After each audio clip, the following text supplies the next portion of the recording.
project actually had lots of different story arcs that were told through frocks.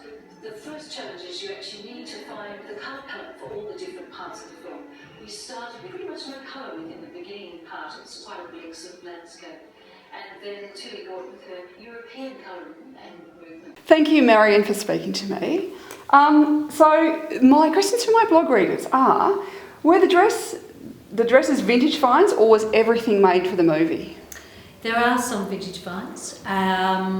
All the big frocks were made for the movie. But the 50s is quite interesting because there is some really beautiful stuff out there still, and in quite good condition. A lot of the hats, this is the first time really that I haven't made all the hats from scratch, and that was one of the big things. The hats from the 50s are truly glorious, and I had a lot of fun for the first time in my life.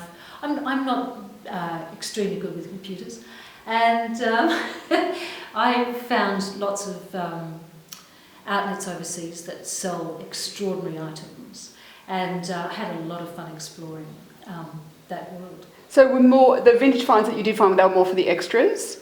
All of the above. All of the above? Some for the main cast as well. Okay. And so as far as finding them, so you sourced them from all over the world?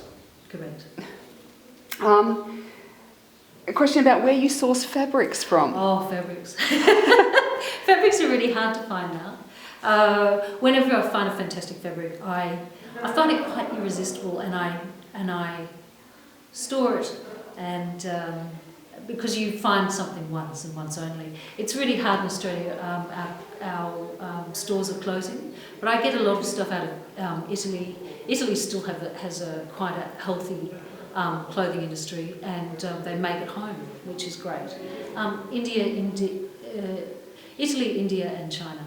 Okay. There are several women in the Dressmaker with quite different body shapes who look amazing in all of Tilly's designs, of course yours. So the question is, challenging is to choose a design that specifically suits each actress. What is your process for arriving at a finished outfit? It's a variety of things. It's not just to suit the actress, it's actually to suit the character. Yes. So you've got to work out who the character is and what their inner inspirations were, and that's sort of where Tilly came up with the concepts.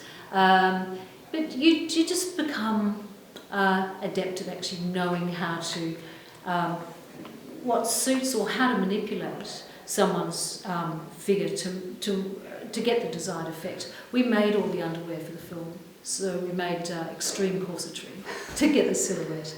They weren't underwire, they were made with couture, which is much sort of tougher cloth. But they were quite ingenious the way they made them. Pieced together the pieces so they actually created the shape. So it would actually completely define the look of the piece.